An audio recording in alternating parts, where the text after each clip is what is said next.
Richard Bennett adjusted his Italian silk tie for the third time in 10 minutes. His jaw clenched as he watched his 7-year-old son, Ethan, struggle with his crutches across the marble floor of Bennett Medical Center. The irony wasn't lost on him, owning the most advanced private medical facility on the East Coast, yet being powerless to help his own child walk normally. Mr. Bennett, the Tokyo investors are waiting in conference room A. His assistant, Jessica, whispered, her voice barely audible in the sterile hallway lined with awards and accolades that suddenly felt meaningless. "Tell them I need 5 more minutes," Richard replied, his steel gray eyes never leaving Ethan as the boy paused to rest his small hands gripping the crutches with determination that both broke and strengthened his father's heart simultaneously. At 47, Richard Bennett had conquered the medical industry through sheer will and brilliant strategy.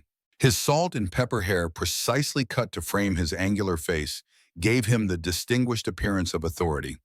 The Patek Philippe watch on his wrist had been a gift to himself when Bennett Medical went public 3 years ago. Everything in his life was measured, controlled, and acquired through careful calculation. Everything except his son's condition. Dr. Lawrence approached with the latest test results, his expression already telegraphing disappointment. The experimental treatment from Switzerland showed no significant improvement. "Richard, I'm afraid we've exhausted most conventional options." Richard's hands curled into fists.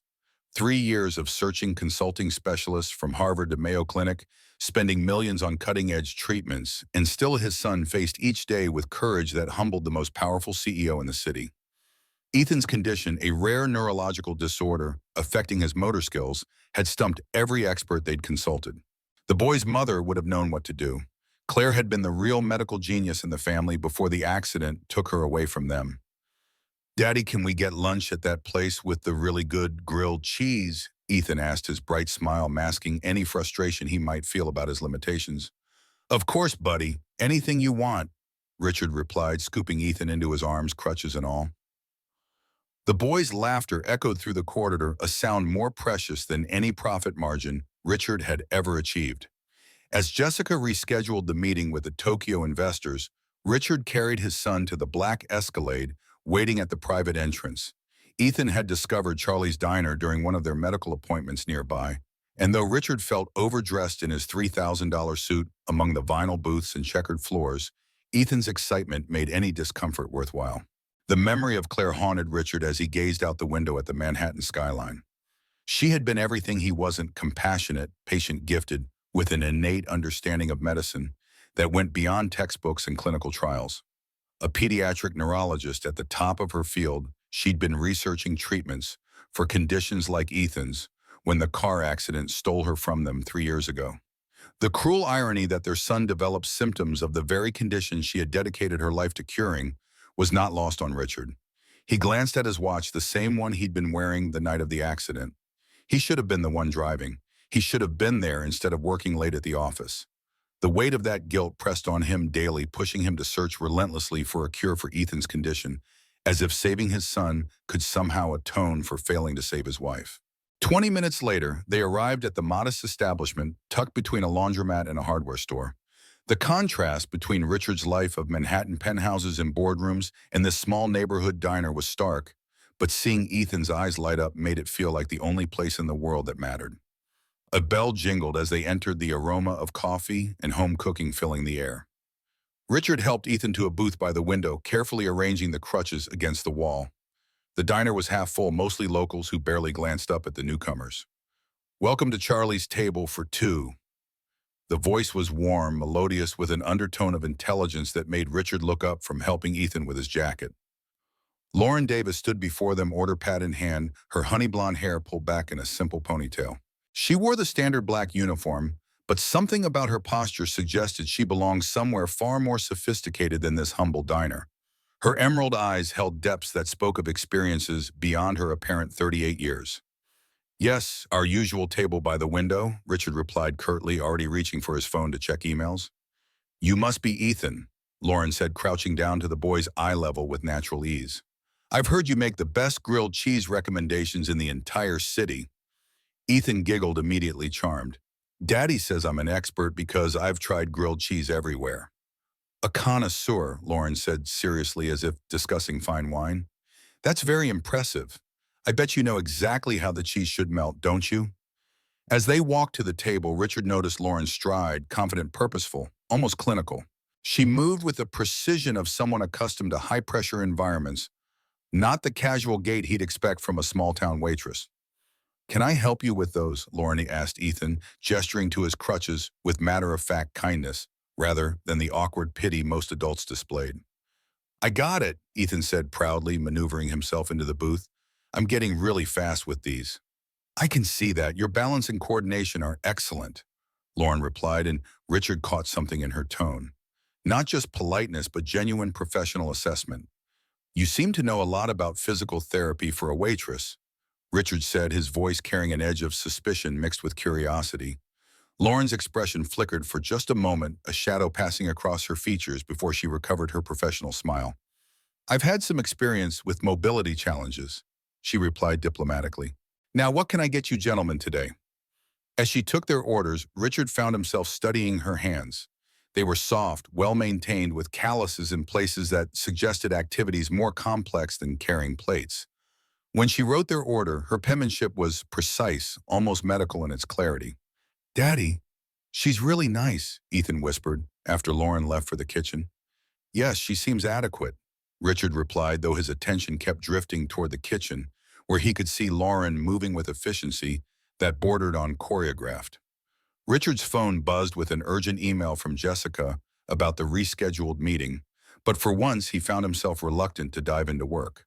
Something about this diner, about the waitress with the knowing eyes, had triggered his finely tuned instincts for recognizing when things weren't quite what they seemed. When Lauren returned with their food, Ethan was attempting to open a stubborn packet of crackers, his fine motor skills making the simple task frustratingly difficult. Lauren watched for a moment, then sat down beside him. "May I show you a trick?" she asked gently. "Sometimes the angle makes all the difference." She guided Ethan's hands, adjusting his grip with subtle precision that immediately made the task easier. Richard observed the interaction with growing fascination. Lauren's touch was confident, therapeutic, almost like watching a seasoned occupational therapist work with a patient. "There you go. You just needed to engage your thumb muscles differently," Lauren explained, and Richard nearly choked on his coffee. Engage thumb muscles wasn't typical waitress vocabulary. "Are you sure you're just a server here?" Richard asked directly, his businessman's instincts sensing something wasn't adding up. Lauren's cheeks flushed slightly. "I serve food, yes. Is there something wrong with that?" "Nothing wrong with honest work," Richard replied, though his tone suggested he wasn't entirely convinced by her answer. "You just seem to have some interesting skills." "People are full of surprises, Mr. Bennett," Lauren said with a slight smile that could have been interpreted as mysterious or simply polite. The name recognition hit Richard immediately. "I never mentioned my last name." Lauren's eyes widened for just a fraction of a second before she recovered. "You're Richard Bennett. Your picture was in the business section last week. The medical center expansion." She smiled. "Plus, Ethan mentioned you own several hospitals during his grilled cheese expertise consultation." Smooth recovery, Richard thought, but not quite smooth enough. This waitress had just revealed she read business news and retained detailed information about medical facilities. His curiosity was rapidly evolving into genuine intrigue. For the first time since entering the diner, Richard put his phone away and gave Lauren his full attention. "Daddy, can Lauren eat with us?" Ethan asked suddenly. "She knows about thumb muscles, and she likes grilled cheese, too." Richard expected Lauren to politely decline, but she hesitated, glancing around the nearly empty diner. "If your father doesn't mind, I suppose I could take a short break." "Please join us," Richard heard himself saying, surprising himself with the genuine invitation in his voice. As Lauren slid into the booth across from them, Richard noticed the way she automatically assessed Ethan's posture, the subtle adjustments she made to his positioning without drawing attention to it. Every instinct told him this woman was hiding something significant, and Richard Bennett had built his empire by trusting his instincts about people. "So Lauren," he began, leaning back in his seat with the casual confidence of someone accustomed to getting answers. "What brought you to waitressing at Charlie's?" The question landed like a challenge, and Lauren's response would determine whether Richard's growing suspicions were justified or if he was simply intrigued by an unusually observant server who'd happened to capture his son's heart with genuine kindness. Lauren's fork hovered over her salad as Richard's question hung in the air between them. She could feel his penetrating gaze analyzing every micro-expression, every pause. Ethan, oblivious to the underlying tension, was happily demolishing his grilled cheese with the unself-conscious enthusiasm only children possess. Life doesn't always go according to plan, Lauren replied carefully, taking a measured bite to buy herself time. Sometimes we end up in places we never expected. That's remarkably philosophical for someone serving comfort food. Richard observed his tone, carrying just enough warmth to soften what could have been an accusation. I prefer to think of it as adaptable, Lauren shot back with a slight smile. It's amazing how much you can learn about people when you're not sitting behind a mahogany desk making assumptions about their intelligence based on their job title. Richard raised an eyebrow, clearly not expecting the subtle verbal jab. Touché, though I'd argue that curiosity about someone who discusses thumb muscle engagement with 7-year-olds isn't quite the same as making assumptions. Fair point, Lauren conceded, and Ethan looked up from his sandwich, sensing the adult conversation had taken an interesting turn. Are you guys having one of those grown-up discussions where you say one thing but mean something else? Ethan asked with startling perceptiveness. Lauren laughed, a genuine sound that transformed her entire face. Your son is exceptionally bright, Mr. Bennett. He gets it from his mother, Richard replied automatically, then felt the familiar tightness in his chest that always accompanied thoughts of Claire. She'd been gone for 3 years, but the grief still ambushed him at unexpected moments. Lauren noticed the shift immediately. I'm sorry for your loss, she said quietly, with the kind of empathy that suggested personal experience with grief. Richard studied her face, surprised by the genuine understanding he saw there. How did you know I was talking about loss? The way your voice changed, the slight tension in your shoulders. Some things are universal regardless of tax bracket. Lauren replied, then seemed to catch herself being too observant again. You notice a lot for someone who supposedly just brings food to tables, Richard said, but his tone had shifted from suspicious to intrigued. Ethan had been following the conversation with the intensity of a child who sensed something important was happening. Lauren, do you know about helping people who can't walk good? The question was innocent, but Lauren's reaction was immediate, and telling her entire body tensed for a moment, her fingers gripping her fork just a bit too tightly. Richard filed the response away mentally. I know a little, Lauren said carefully. Why do you ask, sweetheart? Because sometimes my legs don't work like other kids, and the doctors can't fix it. But when you helped me with the crackers, it felt different. Better somehow. Richard watched Lauren's expression shift through several emotions, surprise, something that looked like recognition, and then a carefully controlled, professional detachment that seemed oddly familiar. Ethan, Lauren said gently, would you mind if I looked at how you hold things just to see if there are any little tricks that might help? She was asking permission from both Ethan and Richard, but her voice had taken on a tone of quiet authority that made Richard sit up straighter. This was not a waitress making conversation with a customer. This was someone with actual expertise making a clinical assessment. Sure, Ethan said eagerly while Richard nodded, his consent fascination overriding caution. Lauren moved to Ethan's side of the booth, her movements precise and purposeful. She watched him pick up his sandwich, observed his grip on his cup, made mental notes that Richard could practically see forming behind her focused expression. Ethan, can you make a fist for me? She asked. Good. Now wiggle just your fingers while keeping your thumb still. Perfect. Her voice had shifted entirely. Warm but professional, encouraging but analytical. Your fine motor control was actually quite good, she continued, and Richard felt his breath catch. Fine motor control was exactly what Dr. Lawrence had discussed during their last appointment, the specific area where Ethan struggled most. Try this, Lauren said, showing Ethan how to position his hand differently when reaching for his cup. Engage from your shoulder. Let the strength flow down through your arm to your fingers instead of trying to force it from your wrist. The change in Ethan's movement was subtle but immediate. His reach was steadier, more controlled. Richard leaned forward, hardly believing what he was seeing. How did you know to do that? Richard asked, his voice tight with controlled emotion. Lauren froze, realizing she'd revealed too much. I've helped people before with similar challenges. What people wear, and don't tell me you learned this from serving coffee and pie. Richard pressed, his paternal desperation overriding any concern about politeness.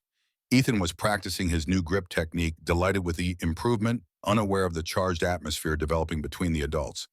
It's complicated, Lauren said, starting to withdraw. My son's condition is complicated too.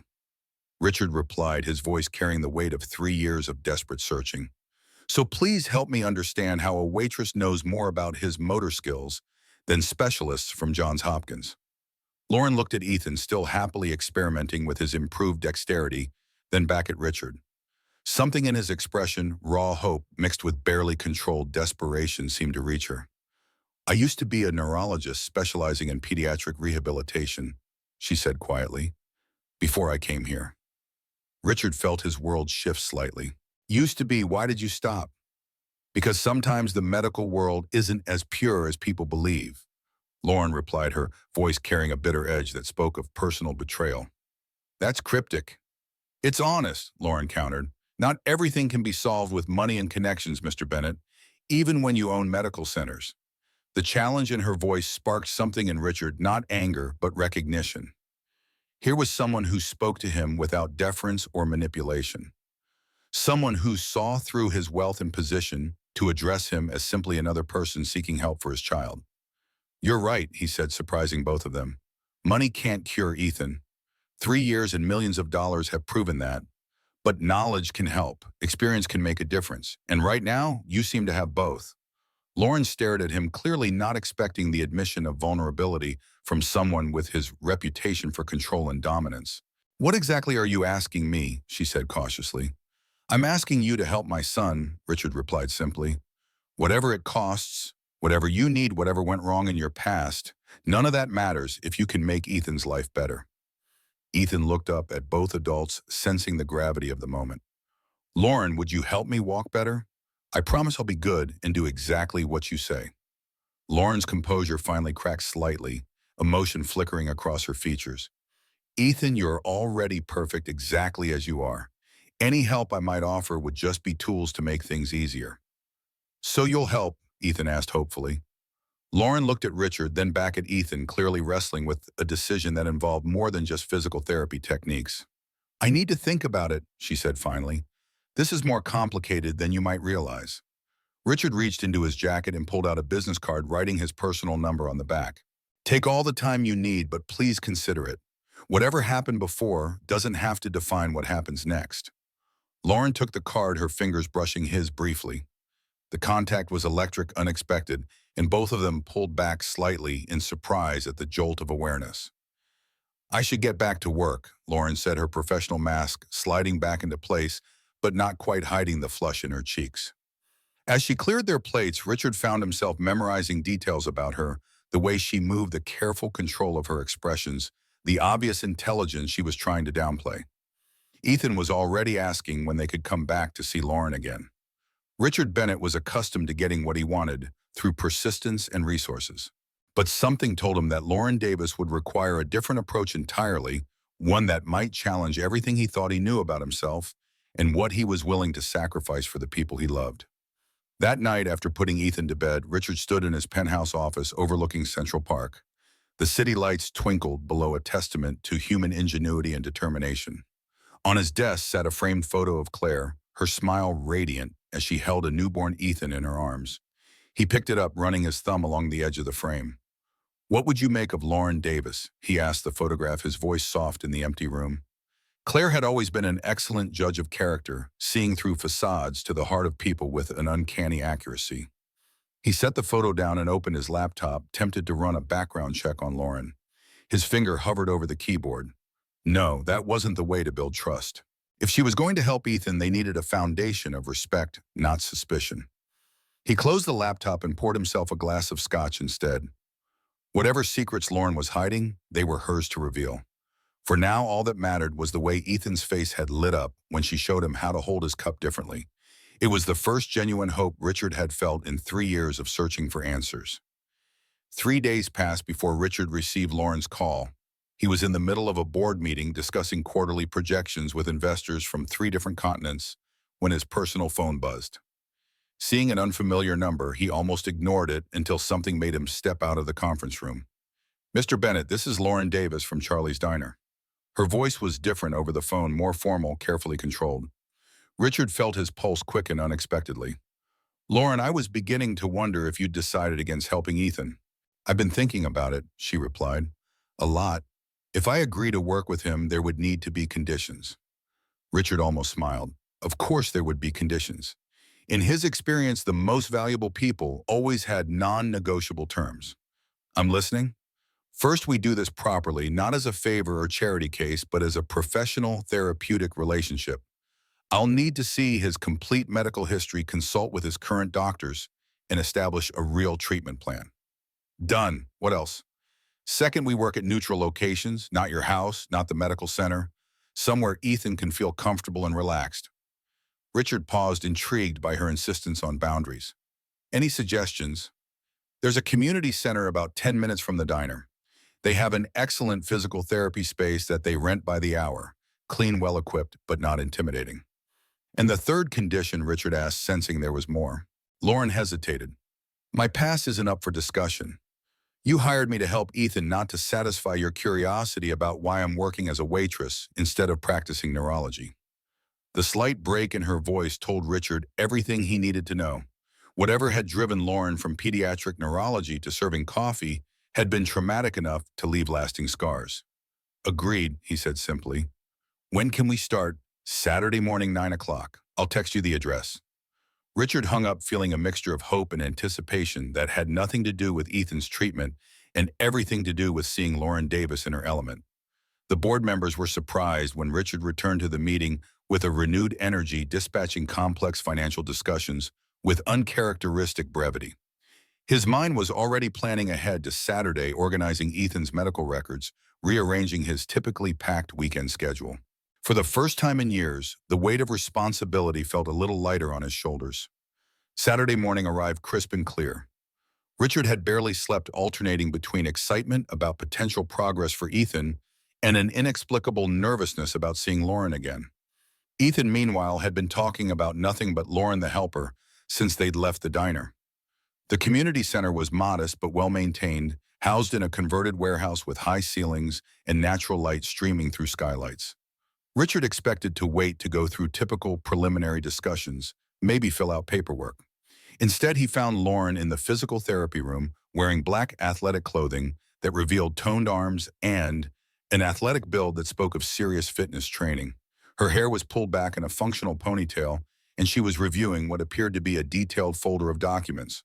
You've been busy, Richard observed, noting the professional setup, exercise mats, various therapy tools, and what looked like a carefully planned session outline. I told you if we're doing this, we're doing it right, Lauren replied, looking up with a smile that was warmer than her phone voice had suggested. Ethan, are you ready to do some work?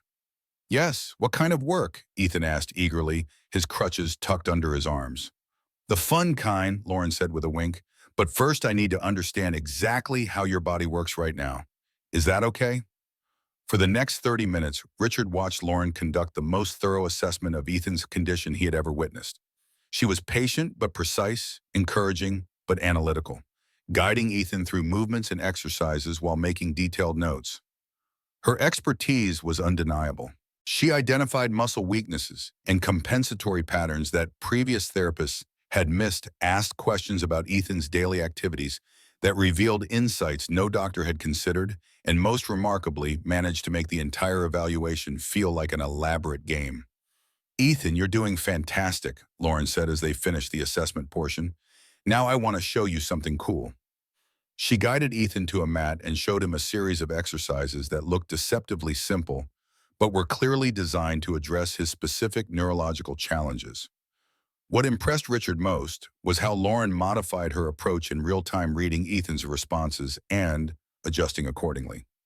Feel the difference when you engage your core first, Lauren asked as Ethan completed a movement with notably better control than his baseline. Yeah, it's like my whole body works together instead of just my arms, Ethan said, his excitement genuine. Richard felt his throat tighten with emotion. In 30 minutes, Lauren had helped Ethan achieve better motor control than months of conventional therapy. But more than that, she'd given Ethan confidence, made him feel capable rather than limited. Lauren, Richard said during a break while Ethan was getting water, where exactly did you train? This level of expertise doesn't happen overnight. Lauren's expression shifted, the professional mask slipping back into place. I told you my background wasn't up for discussion. Even when it's clearly world-class, Ethan's made more progress in one session than he has in months of traditional therapy. Progress that could disappear if we don't maintain consistency and appropriate boundaries. Lauren replied firmly, but Richard caught the flash of pride in her eyes at his acknowledgement of her skill. Their conversation was interrupted by Ethan's excited voice. "Lauren, watch this!" He was attempting the core engagement exercise on his own, his technique imperfect, but his determination absolute. "Excellent work, Ethan. You're getting the hang of it," Lauren encouraged, then turned back to Richard with a softer expression. "He's remarkable, you know. His neuroplasticity is exceptional for his condition." "Neuroplasticity," Richard repeated. "That's not basic physical therapy terminology." Lauren realized she'd revealed more specialized knowledge and looked away. "I read a lot." "Lauren," Richard said gently, "whatever happened in your past, whatever made you leave medicine, it doesn't change the fact that you have a gift. Ethan responds to you like no other therapist we've worked with. Sometimes gifts come with prices that are too high to pay." Lauren replied quietly, watching Ethan practice his exercises with focused determination. Richard wanted to push for more information, but something in Lauren's tone warned him off. Instead, he said, "What matters is that you're helping him now. Thank you." Lauren looked surprised by his restraint, as if she'd expected more interrogation about her background. "You're welcome. Same time next week." "Absolutely. And Lauren, whatever you used to do, wherever you trained, you're exactly what Ethan needs now." As they packed up to leave, Ethan hugged Lauren goodbye with uninhibited affection. "Lauren, you are the best helper ever. Will you be my friend too, not just my teacher?" "Of course, sweetheart," Lauren replied, her professional demeanor melting completely in the face of Ethan's innocent request. Richard watched the interaction, struck by how naturally Lauren connected with Ethan, how her walls came down around his son's unguarded enthusiasm. He found himself wondering what it would take to earn that same unguarded response from the mysterious woman who was slowly working miracles with his child. Walking to their cars, Richard made a decision that surprised him. Instead of pressing Lauren for answers about her past, he would earn her trust the same way she was earning Ethan's progress, gradually, consistently, and with genuine respect for the boundaries she needed to maintain. But as he watched her drive away in a modest sedan that somehow seemed as carefully chosen as everything else about her presentation, Richard Bennett found himself hoping that trust would eventually include letting him understand the fascinating, guarded woman who was bringing light back into his son's world. Far across town, in a sleek office overlooking the Boston Harbor, Dr. Victoria Montgomery hung up her phone with a satisfied smile.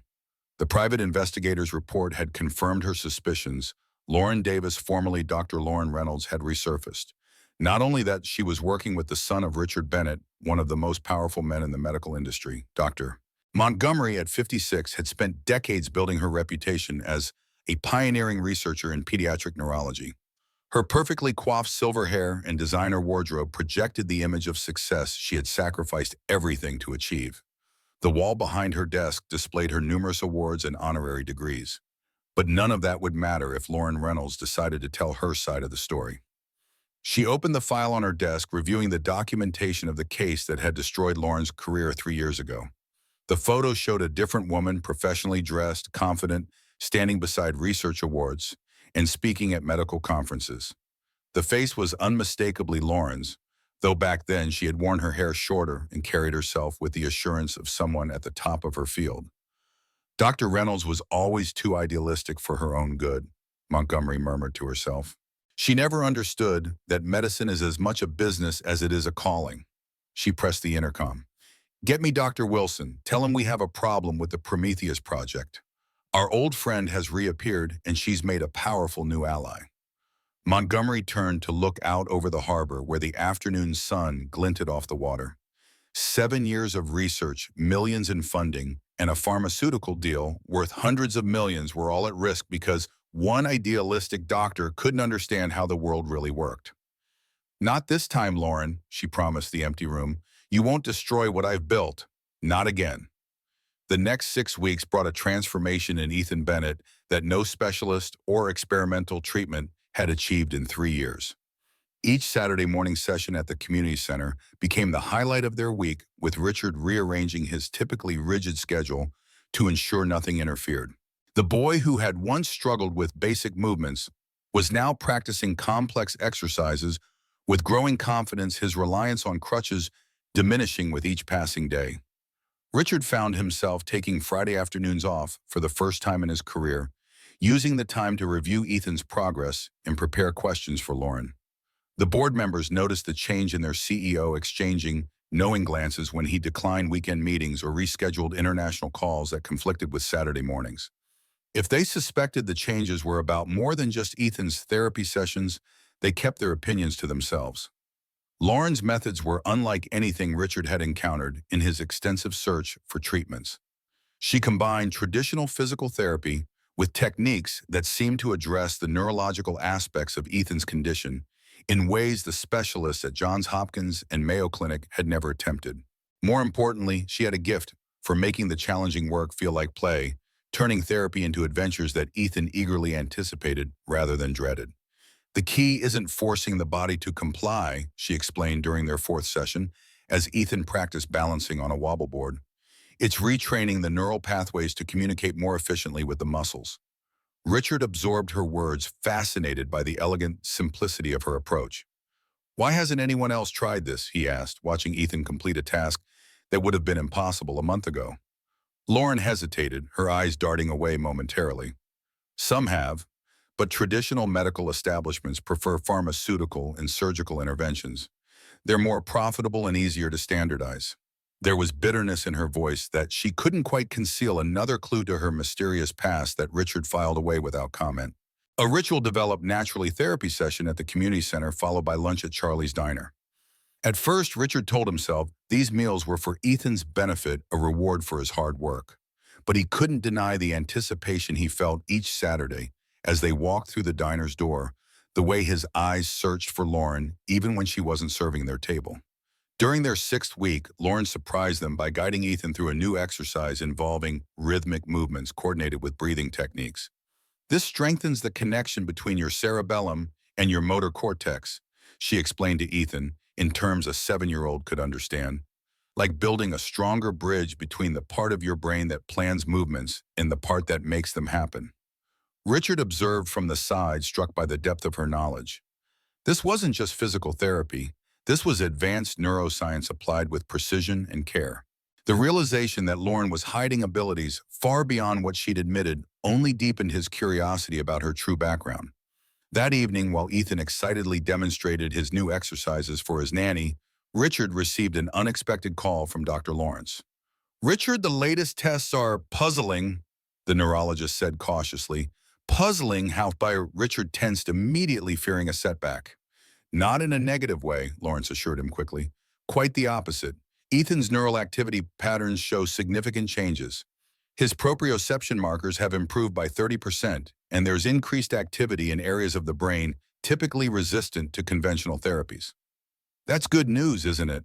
Richard asked, relief washing over him. "It's extraordinary news. I've never seen this kind of improvement with standard physical therapy." Lawrence paused. "You mentioned Ethan was working with a new therapist. I'd very much like to speak with them about their methodology." Richard hesitated, uncertain how to explain Lauren's unusual situation. "Let me check with them first. Their approach is somewhat unconventional." "Unconventional or not, it's working," Lawrence replied, "and that's all that matters." After hanging up, Richard stood at his living room window, watching the lights of Manhattan twinkle below. Lawrence's confirmation of Ethan's improvement validated what his eyes had been telling him for weeks. Whatever Lauren's secrets, her methods were undeniably effective. "Your tie is crooked," Jessica noted one Friday afternoon as Richard was preparing to leave the office early. He rarely left before 7, but tomorrow was Saturday, and he needed to review the latest neurologist's report before Ethan's session with Lauren. "What tie?" Richard glanced down, realizing he wasn't wearing one at all. When had he stopped wearing ties on Fridays? The Richard Bennett of 3 months ago wouldn't have been caught dead in the office without a perfectly knotted Hermes. Jessica smiled knowingly but said nothing, simply handing him the folder of medical reports he'd requested. "The board meeting is moved to Tuesday," Richard reminded her as he took the folder, "and I'll be unavailable tomorrow until at least 2. Community Center and Charlie's Diner." Jessica nodded. "It's already blocked on your calendar.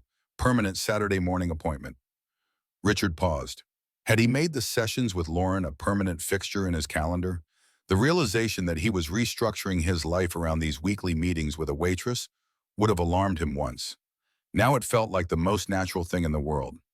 At the community center the following morning, Lauren greeted them with her usual professional warmth, but Richard noticed something different in her demeanor. She seemed more relaxed, less guarded. The rigid boundaries she'd initially maintained were softening, revealing glimpses of the woman beneath the careful facade. "Ethan, show Lauren what you did yesterday," Richard encouraged as they settled into the therapy space. Beaming with pride, Ethan set one crutch aside and walked across the room using only a single support. His gait was still uneven, but the improvement from 6 weeks ago was remarkable. "That's incredible." Lauren's face lit up with genuine joy. "Your proprioception has improved dramatically." "How does it feel?" "Like my legs are actually listening to me now," Ethan replied using one of Lauren's favorite expressions. Richard watched the exchange with a tightness in his chest that had nothing to do with anxiety and everything to do with a gratitude so profound it bordered on reverence. For the first time since Claire's death, he wasn't carrying the weight of Ethan's condition alone. For the first time in years, he had hope. After the session, as Ethan practiced his new exercises independently, Richard found himself standing beside Lauren, both of them watching the boy with matching expressions of pride. "Thank you," Richard said softly. "I don't think you understand what you've given us." Lauren turned to him, her emerald eyes serious. "I do understand. That's why I agreed to help despite the risks." The statement hung between them, an unintentional revelation that Lauren immediately seemed to regret. Richard wanted to ask what risks she meant, but he remembered their agreement. No questions about her past. Instead, he offered her something he rarely gave anyone: vulnerability. "Before Claire died, I thought I could control everything with enough money and power. Afterward, I realized how helpless I truly was. I couldn't save her. I couldn't help Ethan. All my resources, my connections, my influence, worthless when it mattered most." Lauren's expression softened. "Richard, no one person can control everything, no matter how wealthy or powerful. Sometimes the best we can do is find the right people to trust." "Like you, oh?" The question escaped before he could stop it. Lauren held his gaze, something unreadable flickering in her eyes. "I'm just doing what I can to help Ethan. That's all." But they both knew it wasn't all. Something was developing between them, a connection neither had anticipated or sought. For Richard, who had kept the world at arm's length since Claire's death, the feeling was both terrifying and exhilarating. The moment was broken by Ethan calling out, wanting to show them a new variation on his exercise. The intimate atmosphere dissolved, but something had shifted between them. A door had opened just a crack. At Charlie's diner afterward, Lauren joined them during her break as had become their custom. The conversation flowed easily, mostly centered on Ethan's progress in his upcoming school science fair. Richard found himself laughing more than he had in years, the weight of running a medical empire temporarily forgotten in the simple pleasure of a shared meal. "Excuse me," a man's voice interrupted their conversation. Lauren Reynolds." The color drained from Lauren's face as she looked up at the Asian man standing beside their booth. He was in his 50s, impeccably dressed in a suit that Richard recognized as custom-tailored from the same shop he frequented. "Dr. Chen," Lauren's voice was barely audible. I I didn't expect to see you here." "Nor I, Yuki," the man replied, his expression a mixture of shock and concern. "Especially not like this." He gestured vaguely at her waitress uniform. Richard's mind raced. Dr. Chen, Lauren Reynolds. The pieces were starting to fall into place. "Robert," Lauren said quickly, "this is Richard Bennett and his son Ethan." "Richard, this is Dr. Robert Chen. We used to, work together." Dr. Chen's eyes widened further as he recognized Richard. "Mr. Bennett, of course. Your reputation precedes you. Bennett Medical is doing groundbreaking work in neurological implants, if I'm not mistaken." "That's right," Richard replied cautiously, watching Lauren's increasingly panicked expression. "How do you know, Lauren?" Before Chen could answer, Lauren stood abruptly. "I should get back to work. My break's over." She hurried away, disappearing into the kitchen. Dr. Chen watched her go with a troubled expression. "Mr. Bennett, I don't mean to pry, but do you know who she is?" "She's helping my son with physical therapy," Richard replied carefully. "She mentioned she used to work in pediatric neurology." Chen's laugh was sharp and disbelieving. Pediatric neurology. Lauren Reynolds was the most promising neurological researcher of her generation. She was developing revolutionary treatments for childhood motor disorders until he trailed off, suddenly aware he might be saying too much. Until what Dr. Chen, Richard's voice was deceptively calm, but his mind was racing. Neurological researcher. Childhood motor disorders. Exactly what Ethan suffered from. It's not my place, Chen said, glancing toward the kitchen oven. But if she's working with your son, you should know who you're dealing with. The Lauren Reynolds I knew wouldn't be serving coffee unless something went catastrophically wrong. Chen pulled a business card from his pocket and handed it to Richard. I'm speaking at Columbia Medical Center tomorrow. If you want to know more about Lauren's research, particularly Project Prometheus, call me. Project Prometheus, Richard repeated, but Chen was already moving toward the exit. Just be careful, Mr. Bennett, Chen said over his shoulder. There are powerful people who wanted Lauren's work buried. For good reason. Daddy, who was that man? Why did he make Lauren upset? Ethan asked after Chen had departed. I'm not sure, buddy, Richard replied, his eyes still fixed on the kitchen door where Lauren had disappeared. But I think we need to find out. When Lauren returned 10 minutes later, her professional mask was firmly back in place, though Richard could see the strain around her eyes. She deflected his gentle inquiries, focusing entirely on Ethan until their meal was finished. As they were leaving, she slipped Richard a note. Not safe to talk here. They might be watching. Back in his penthouse that evening, after Ethan was asleep, Richard sat in his office with a glass of scotch, contemplating the name Lauren Reynolds and the cryptic warning in her note. He had promised not to investigate her past, but that was before he knew she might have been a neurological researcher specializing in conditions like Ethan's. Before he knew she was hiding her true identity. Before he knew she feared being watched. He opened his laptop, hesitated, then typed, Dr. Lauren Reynolds, neurologist, into the search bar. The results loaded instantly. The first image took his breath away. Lauren in a white lab coat accepting an award at a medical conference. Her hair was shorter, her posture more confident, but it was unmistakably her. The caption read, Dr. Lauren Reynolds receives the Lassiter Award for Innovation in Pediatric Neurology 21. Richard clicked through news articles, medical journal citations, and conference presentations. Lauren Reynolds had been a rising star, a brilliant researcher developing new approaches to treating neurological motor disorders in children. Her work had been groundbreaking, potentially revolutionary. Then he found it. A news article dated 3 years ago, promising researcher faces malpractice investigation after patient suffers permanent paralysis. Richard's hand trembled slightly as he clicked the link. The article detailed allegations that Dr. Lauren Reynolds had implemented an untested treatment protocol on an 8-year-old patient named Sophia Martinez, resulting in permanent paralysis. The medical board had revoked her license pending investigation. There were no follow-up articles, no resolution reported in the media. It was as if Lauren Reynolds had simply vanished from the medical world after the scandal. As he dug deeper, Richard noticed something odd. The reports about Lauren's case came from only 3 sources, all with connections to Boston Medical Research Foundation, a major funding body for neurological research. The foundation's board included a name Richard recognized, Dr. Victoria Montgomery, head of pediatric neurology at Boston Children's Hospital, and a frequent recipient of their grants. Richard was about to close the laptop when his email alert chimed.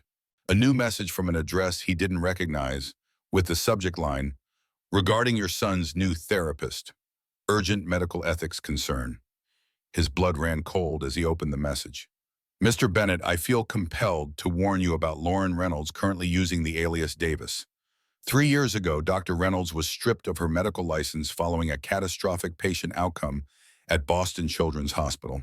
Her experimental treatment protocol resulted in permanent paralysis for an 8-year-old patient.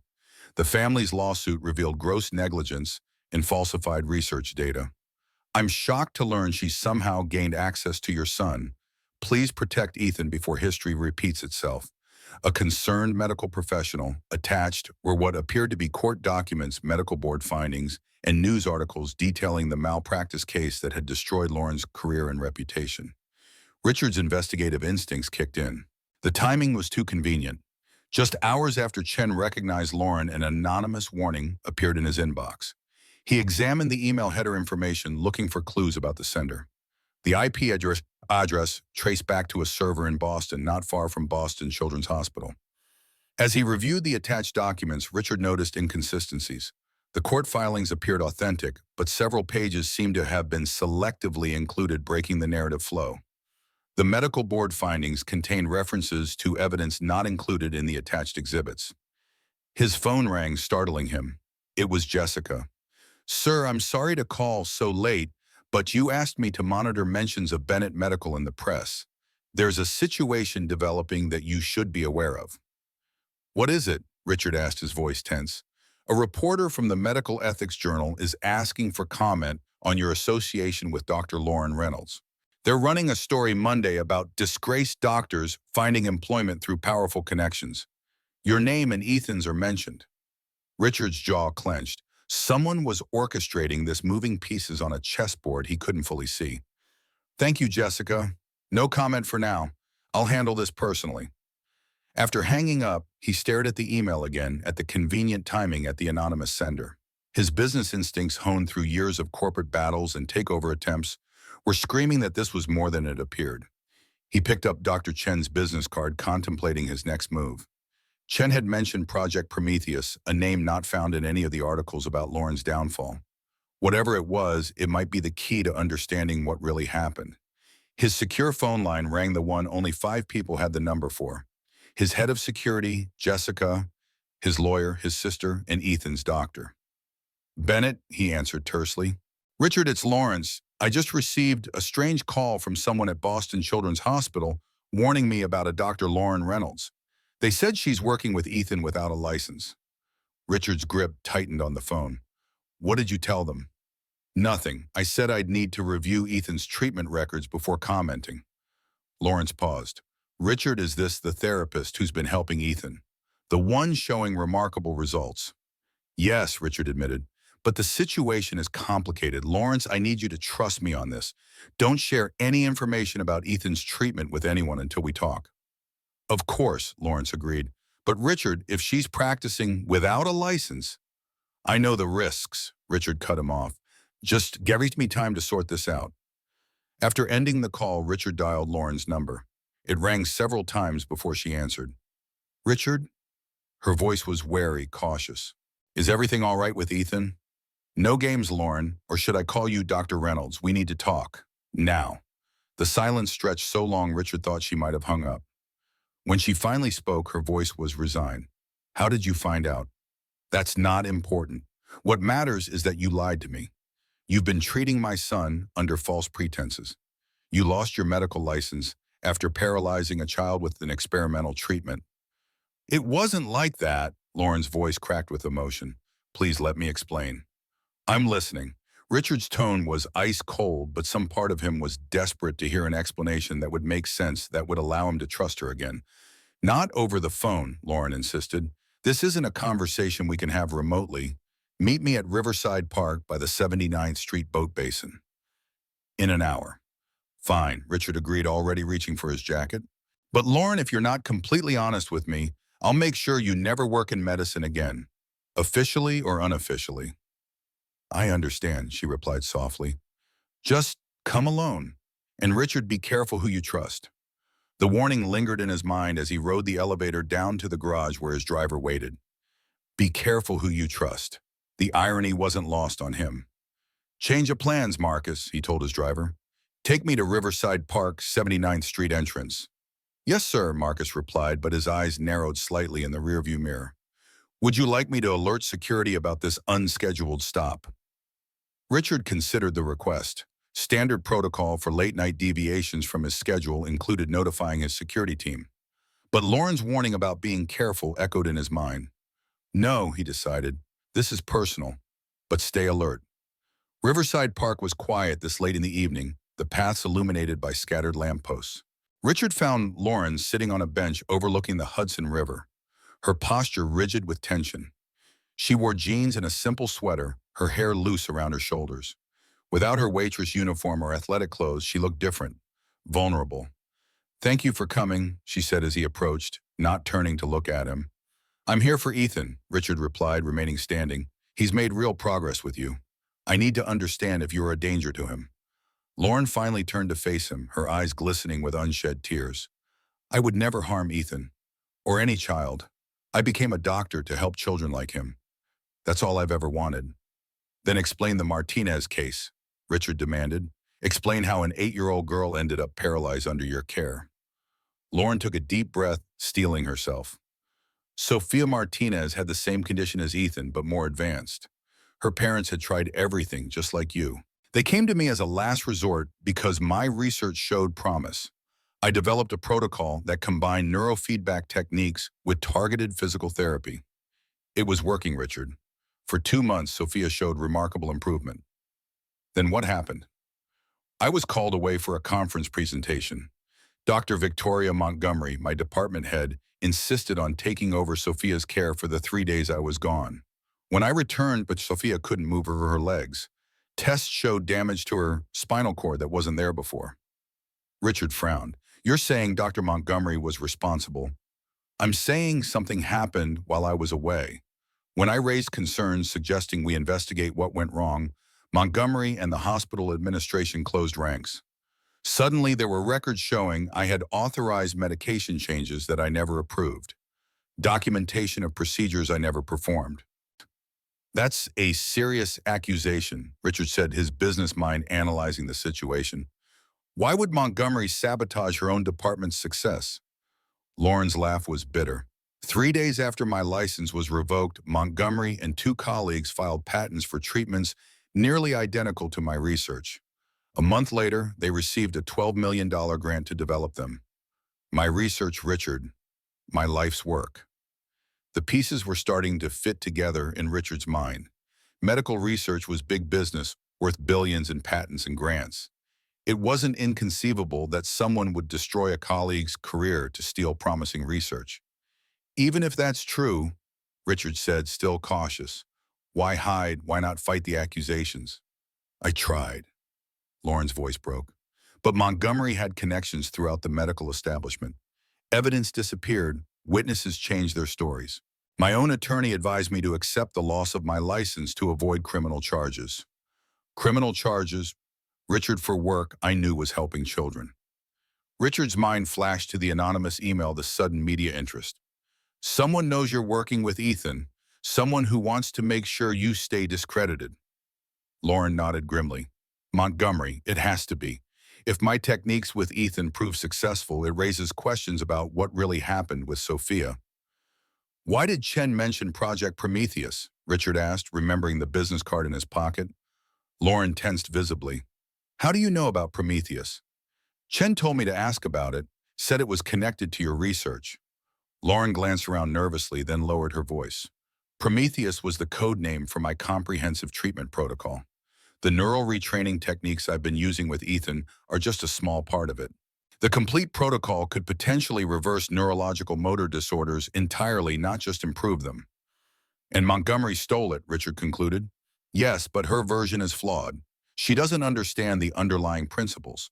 She's implementing it incorrectly, which is why their clinical trials are showing only modest improvements compared to what I achieved with Sophia before.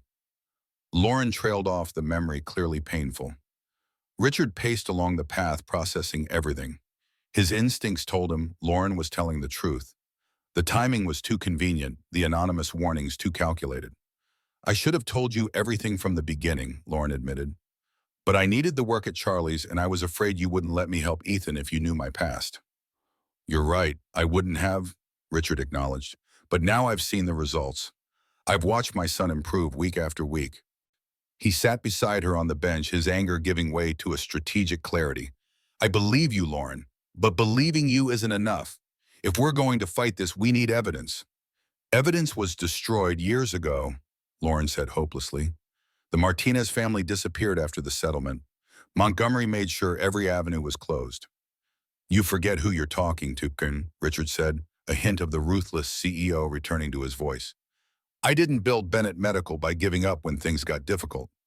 Lauren looked at him with cautious hope. What are you suggesting? I'm suggesting we find the truth about what happened to Sophia Martinez, about Montgomery's research, about all of it. Richard's expression hardened with determination. But first I need to know everything. No more secrets, no more half-truths. Before Lauren could respond, Richard's phone vibrated with a text from Marcus. Sir, black SUV circling the park entrance. Two men watching the path. Security concern. Richard showed Lauren the message. We need to move. Now. They left the bench walking casually toward the Southern Park exit while Richard texted Marcus to meet them there. Lauren kept her head down her shoulder, brushing against Richard's as they moved through the shadows between lampposts. This is what my life has been for 3 years, she said quietly. Always looking over my shoulder, never staying in one place too long. That ends now, Richard promised, but we need somewhere safe to talk to plan our next move. As they approached the exit, Richard spotted the black SUV parked across the street, its windows tinted. Two men in dark clothing stood nearby, attempting to look casual, but clearly watching the park entrance. My driver is at the south exit, Richard murmured, but we need a diversion. Lauren assessed the situation with surprising tactical awareness. There's a group of college students coming up the path behind us. If we join them until we're past the SUV, Richard nodded, impressed by her quick thinking. They slowed their pace, allowing the laughing group of 20-somethings to catch up to them. Blending in with the students, they passed the SUV without drawing attention, then quickly broke away toward where Marcus waited with the car. Once safely inside the Bentley, Richard instructed Marcus to take a circuitous route back to his building, watching carefully for any signs of being followed. Who were those men? He asked Lauren. Montgomery employs private security, she replied. Former military, very professional. They're not above intimidation, but they avoid direct confrontation. How would they know we were meeting? Lauren's expression darkened. My phone might be compromised, or someone at the diner overheard us. Montgomery has resources. Richard frowned, realizing how deep this conspiracy might go. We need a secure location to continue this conversation. Your penthouse should be safe, Lauren suggested. High security, limited access. Richard nodded. And I want to hear everything about Project Prometheus. If Montgomery stole your research, there must be a way to prove it. As Marcus navigated the late-night Manhattan traffic, Richard noticed a black sedan 3 cars behind them, matching their turns too precisely to be coincidence. We're being followed, he said quietly to Lauren. She tensed but didn't turn to look. What do we do? Richard pressed the intercom. Marcus, we have a tail. Execute Protocol 3. Without acknowledging the instruction, Marcus made a sudden turn onto a side street, then another following a pre-planned evasion route. The black sedan initially kept pace, but after a series of rapid maneuvers through narrow streets, in a brief stretch going the wrong way down a one-way street, they lost their pursuer. Your driver seems experienced with evasive maneuvers, Lauren observed. Marcus is ex-Secret Service, Richard explained. Part of my security team since Ethan was born. They rode in silence for several minutes until Marcus announced they were clear and proceeding to the penthouse. Richard studied Lauren's profile in the dim light of the car. She was exhausted, the weight of 3 years on the run, evident in the lines around her eyes. Yet there was a resilience to her that he admired, a determination that matched his own. Lauren, he said softly, whatever happens next, you're not alone in this anymore. She turned to him, surprise and something deeper flickering across her face. Why would you risk everything for someone you barely know? Your reputation, your company, possibly even your safety.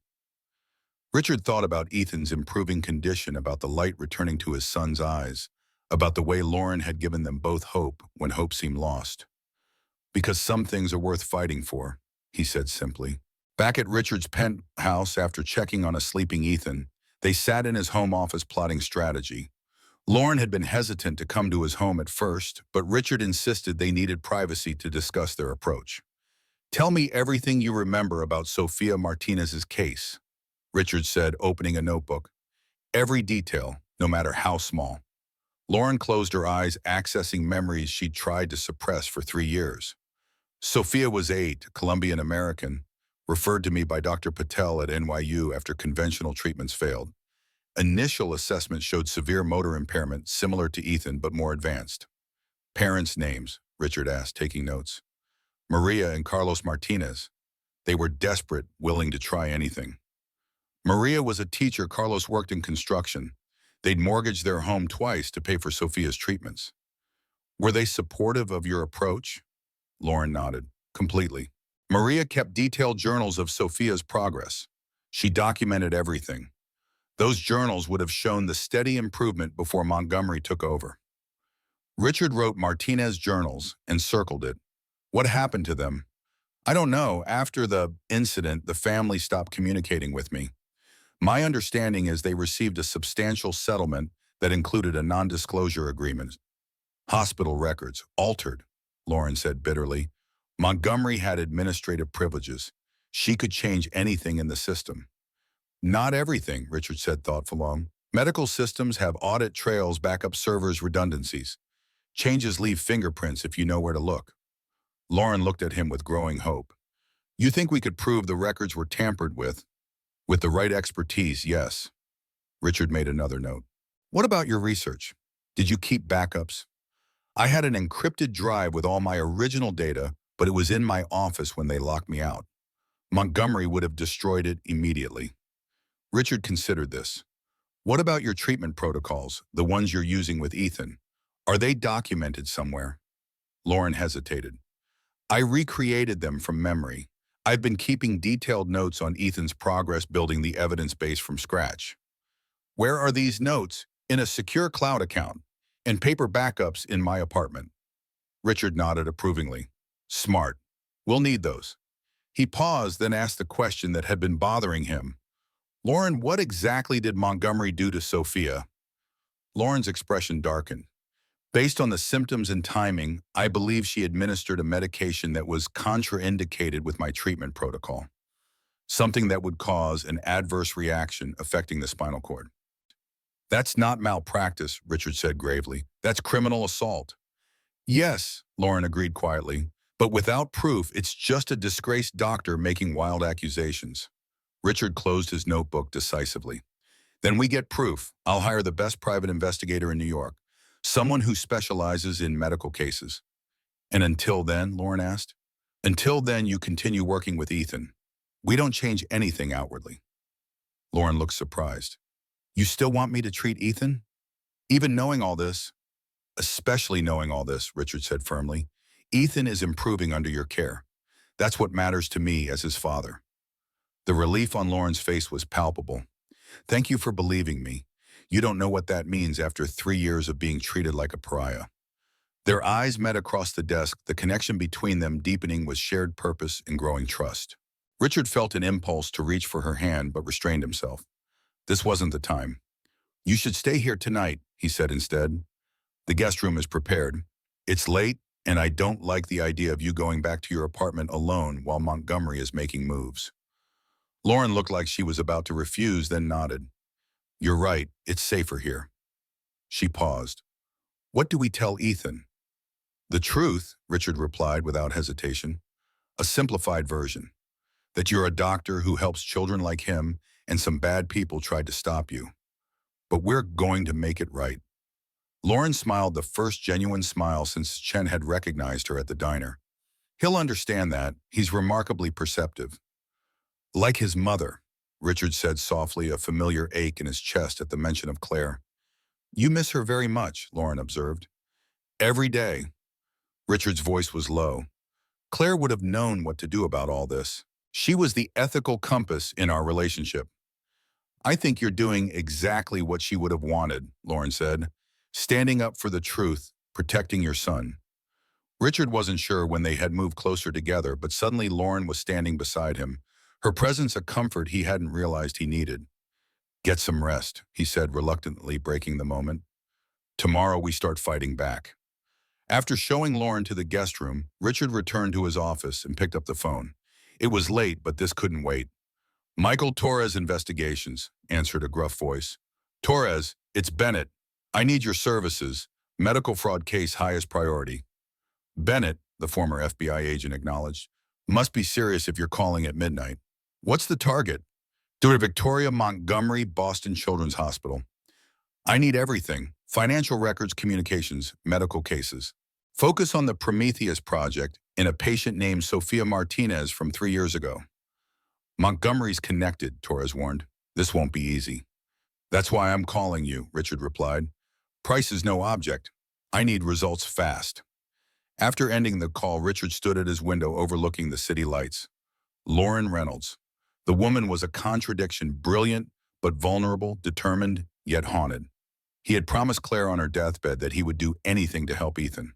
That promise had led him to Lauren and now to a battle against powerful forces in the medical establishment. For the first time in years, Richard felt truly alive, not just existing in the shadow of grief, but fighting for something that mattered. Fighting for Ethan's future, for Lauren's vindication, for the truth itself. As he turned away from the window, his eyes fell on Claire's photograph. "I think you would have liked her," he said quietly to the smiling image of his wife. "She has your same dedication to healing." His secure phone rang again, an unknown number. Richard hesitated, then answered. "Mr. Bennett," said a voice he didn't recognize. "We haven't met, but I believe we have a mutual interest in Dr. Reynolds." "Who is this?" Richard demanded. "A friend, someone who knows what really happened to Sofia Martinez." The voice was male-educated with a hint of an accent Richard couldn't place. "If you want the truth about Project Prometheus, check your email in 5 minutes. And Mr. Bennett trusts no one at Boston Children's. The conspiracy goes deeper than you imagine." The line went dead before Richard could respond. He stared at the phone, wondering if this was another trap or a genuine ally emerging from the shadows. 5 minutes later, his email chimed. The message contained only an encrypted file and a password. Richard entered the password, and his screen filled with documents. Internal memos from Boston Children's Hospital, emails between Montgomery and hospital administrators, and most damning of all, the original unaltered medical records for Sofia Martinez, showing unauthorized medication changes during the exact period Lauren was away. At the bottom of the email was a simple message: "There are others who want justice. You are not alone in this fight." In Boston, Victoria Montgomery sat in her darkened office, a glass of scotch in her hand. The secure phone line on her desk connected her to someone she had hoped never to call again. "She's with Bennett," she said without preamble, "and he's not backing off despite the warnings." "That's unfortunate," replied a male voice. "Bennett has resources we didn't anticipate."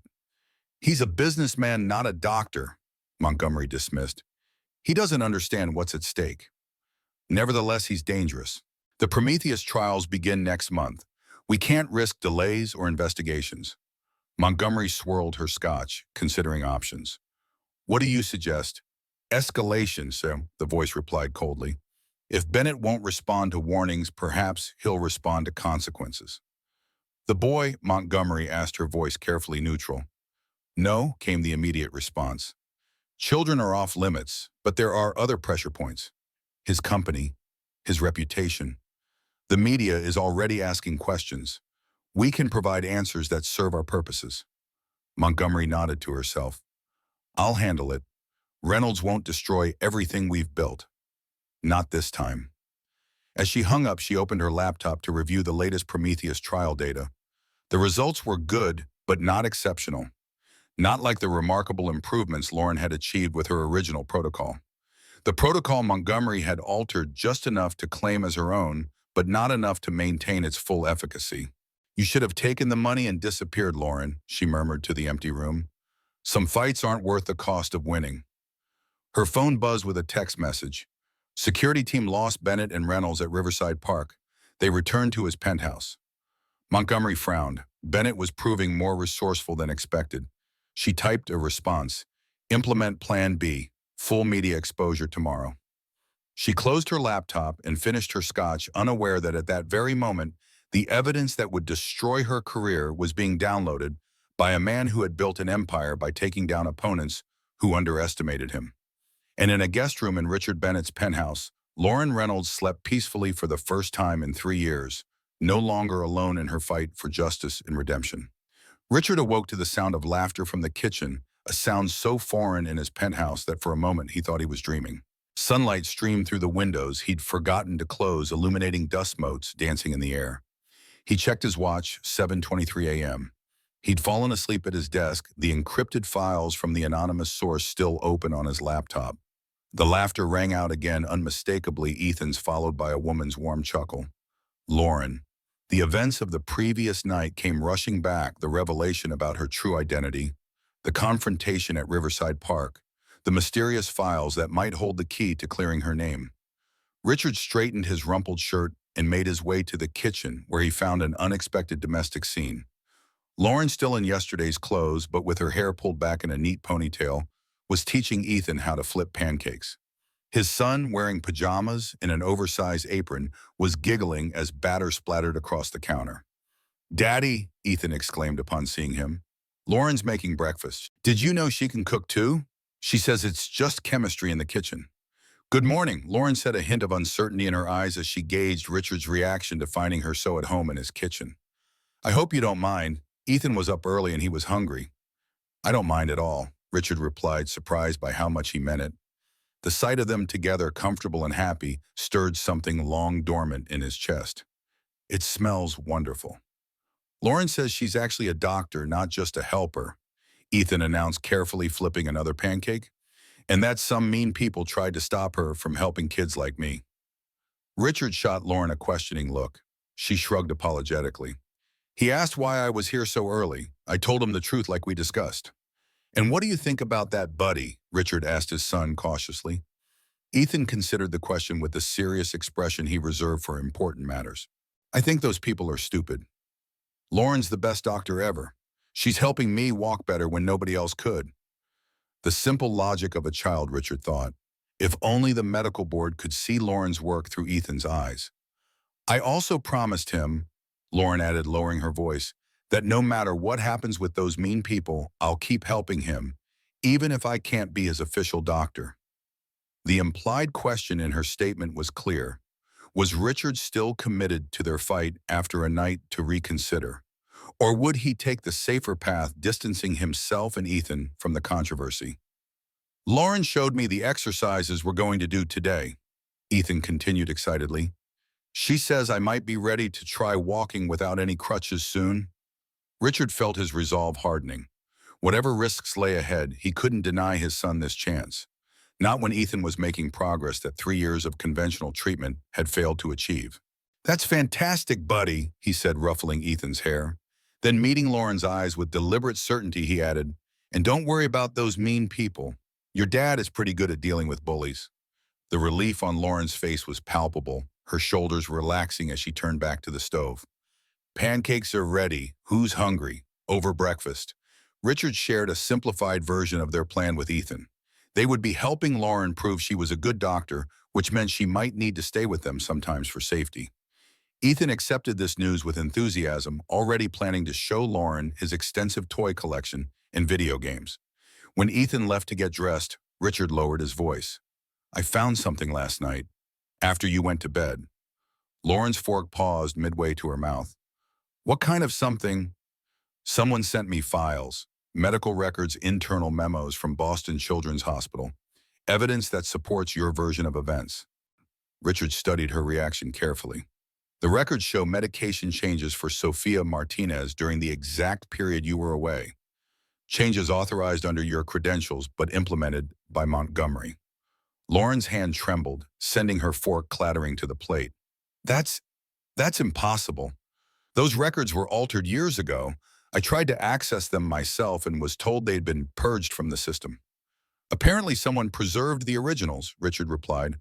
"Someone who wants to see Montgomery exposed as much as we do." "Who?" "I don't know. The message was anonymous." Richard described the cryptic phone call and subsequent email. "Whoever it is has inside access to Boston Children's systems." Lauren's mind raced visibly. It could be Dr. Wilson. He was always uncomfortable with how things were handled. Or maybe Nurse Jenkins from neurology. She knew I wouldn't have ordered those medications. Whoever it is, they've given us a starting point. Richard reached across the table, covering her hand with his. "Lauren, this is real evidence. With this and Torres's investigation, we might have enough to approach the medical board for a review of your case." Hope flickered in Lauren's eyes, quickly tempered by caution born of years of disappointment. "Montgomery has powerful friends on the board. They'll try to discredit the evidence. Then we build a case so strong they can't ignore it." Richard's phone vibrated with an incoming call. "Speaking of which, that's probably Torres now." But it wasn't Torres. It was Jessica, her voice tense with unusual urgency. "Sir, I think you should turn on the new Channel 4. Richard activated the kitchen television with a remote, and Lauren gasped as her own face appeared on screen. It was her professional headshot from Boston Children's Hospital, side by side, with a current image clearly taken outside Charlie's diner. The headline banner read, "Disgraced doctor treating millionaire son without license. Montgomery moved faster than we anticipated," Richard said grimly as the reporter detailed allegations that Lauren Reynolds, stripped of her medical license after a botched experimental treatment, was now providing unauthorized medical care to the son of Richard Bennett, CEO of Bennett Medical. This is Channel 4's exclusive interview with Dr. Victoria Montgomery, head of pediatric neurology at Boston Children's Hospital, the reporter announced. Montgomery appeared on screen, the perfect picture of professional concern, in her white coat with a stethoscope draped around her neck. Her silver hair was immaculately styled, her expression one of practiced compassion. "I felt ethically obligated to come forward," she told the reporter. "When I learned that Lauren Reynolds was treating a vulnerable child without licensing or oversight, I couldn't remain silent. The safety of that child has to be the priority." "Dr. Montgomery," the reporter asked, "you were Dr. Reynolds' supervisor when the Martinez incident occurred. Can you tell us what happened?" Montgomery's expression shifted to somber regret. Lauren was a gifted researcher, but she became obsessed with proving her theories at any cost. She implemented an experimental protocol without proper testing or authorization. When it resulted in permanent harm to a patient, she refused to accept responsibility. "That's a lie," Lauren exclaimed, rising from her chair. "She's completely inverting what happened." "Of course she is," Richard said calmly. "She's controlling the narrative. It's what I would do in her position." On screen, the reporter continued. "We reached out to Richard Bennett for comment. A representative of Bennett Medical provided the following statement. Mr. Bennett is not aware of any unlicensed medical treatment being provided to his son. Ethan Bennett receives care from qualified specialists at multiple accredited institutions." Richard raised an eyebrow. "Jessica is good. That statement confirms nothing while appearing to deny everything." "Dr. Montgomery," the reporter pressed, "critics might say you have a conflict of interest given that you're currently leading clinical trials based on research similar to Dr. Reynolds' work." A flicker of annoyance crossed Montgomery's perfectly composed face. "The Prometheus protocol is the result of years of collaborative research by our entire department. Any suggestion that it was appropriated from Dr. Reynolds is categorically false and potentially libelous." "Prometheus protocol," Richard noted. "She's using your research name publicly now." "Because the trials are starting soon," Lauren realized. "They're moving to commercial application. That's why they're so desperate to keep me discredited." The report concluded with the reporter standing outside Bennett Medical's headquarters. "The medical ethics implications of this case are troubling. If a prominent healthcare CEO is knowingly employing an unlicensed practitioner to treat his own son, what oversight exists within his medical facilities?" For Channel 4 News, this is Sandra Williams reporting. Richard muted the television, his expression hardening into the cold calculation that had made him a feared opponent in corporate boardrooms. "They're not just attacking you anymore. They're coming after Bennett Medical." "Richard, I'm so sorry," Lauren began, but he cut her off with a dismissive gesture. "Don't apologize. This is exactly what I expected." He dialed Jessica's number. Jessica, who authorized that statement to Channel 4. "I did, sir," Jessica replied. "I thought it best to provide something non-committal until we had a strategy." "Good call. Schedule an emergency board meeting for noon today and get our PR team assembled immediately." "Already done, sir. They're waiting for your direction." "Tell them to prepare for full disclosure and counterattack. No defensive posturing." Richard ended the call and turned to Lauren. "Montgomery made her move. Now we make ours." "What are you planning?" Lauren asked, a mixture of hope and trepidation in her voice. "The truth, Lauren. We're going to tell the truth." Richard's smile held no warmth, only determination. "Montgomery expects me to distance myself from you to protect Bennett Medical. She's counting on me behaving like a typical CEO, but she's overlooked something critical." "What's that?" "I built my company by recognizing when to take calculated risks, by seeing value where others saw only liability." His eyes softened as they moved to the doorway where Ethan stood, confused by the tension in the room. "And by understanding what's truly important." Ethan approached cautiously. "Daddy Lauren, why are you on TV?" Richard knelt to his son's level. "Remember those mean people we talked about? The ones who tried to stop Lauren from helping kids like you, they're telling lies about her and about us. But we're going to fight back. We're going to tell everyone the truth. Like how Lauren's helping me walk better when the other doctors couldn't, Ethan asked innocently. Richard exchanged a glance with Lauren, a silent understanding passing between them. Exactly like that, buddy. In fact, you might be the most important part of our plan. The Bennett Medical Board meeting began precisely at noon, the tension palpable as Richard entered the conference room. 9 members of the board sat around the mahogany table, their expressions ranging from concern to barely concealed anger. The television in the corner was tuned to a financial news channel where Bennett Medical's stock price was displayed down 4.2% and falling. Gentlemen, ladies, Richard began without preamble. I assume you've all seen the news reports. Thomas Harrington, the longest-serving board member, leaned forward. Richard, what the hell is going on? We're getting calls from investors, partners, even the state medical licensing board. Is it true? Elaine Weber, the former pharmaceutical executive, asked directly.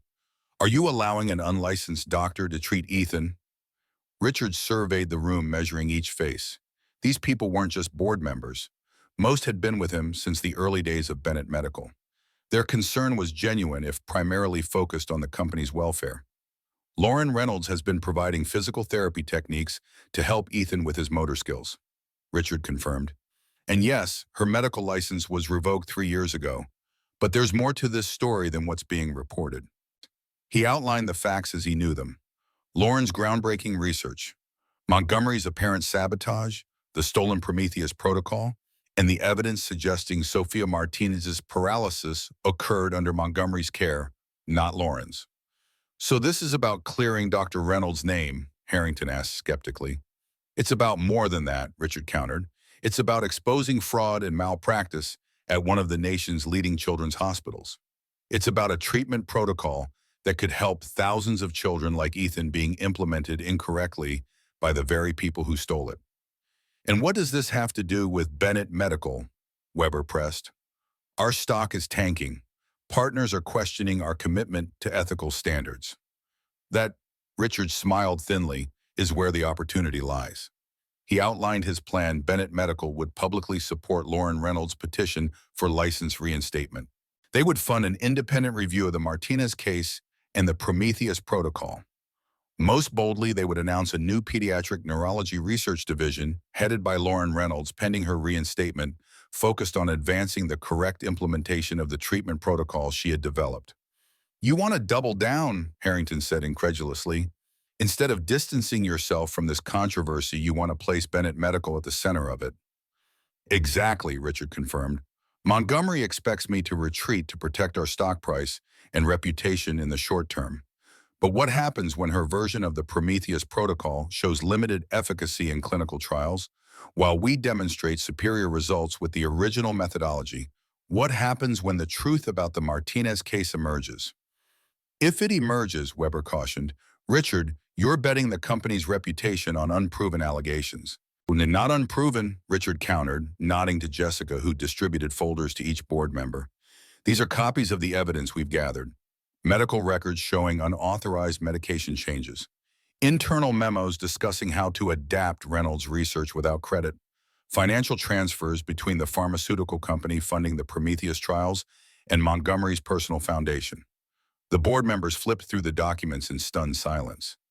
Torres has been busy, Harrington murmured, impressed despite himself. This goes beyond corporate rivalry, Richard continued. Children like Ethan, like Sophia Martinez, deserve the most effective treatments available. Right now, that's being deliberately withheld to protect patents and profits. It's still a massive risk, Weber insisted. Even with this evidence, Montgomery has institutional backing, media connections, and a 3-year head start on shaping the narrative. Which is why we need one more element, Richard acknowledged, something Montgomery can't counter with press releases or legal maneuvering. He pressed the intercom. Jessica, please bring them in.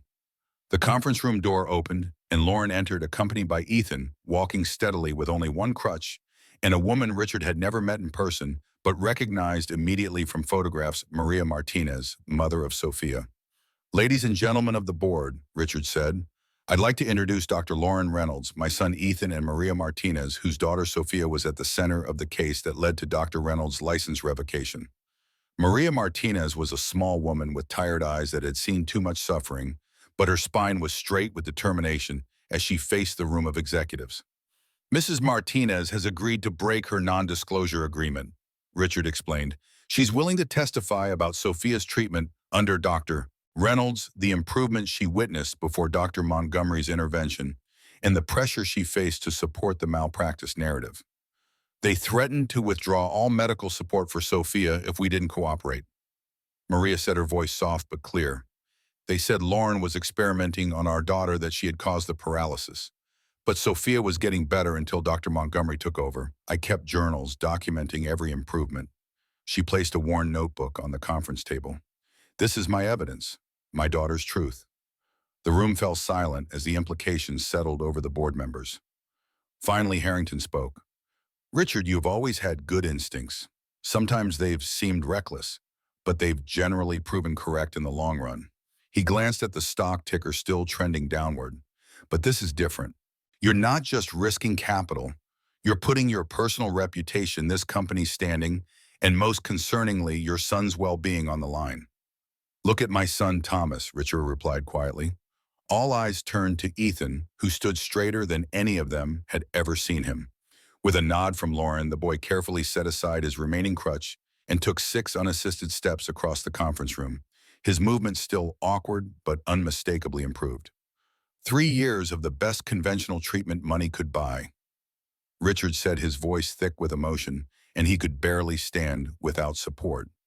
6 weeks with Dr. Reynolds and he's walking. That's not anecdotal evidence. It's standing right in front of you. The boardroom remained silent, the members exchanging glances that shifted from skepticism to consideration. We need to vote, Weber finally said. This affects the entire company. No, Richard responded firmly. Bennett Medical is my company. I maintain controlling interest. I didn't call this meeting to seek permission, but to inform you of our direction and to ask for your support.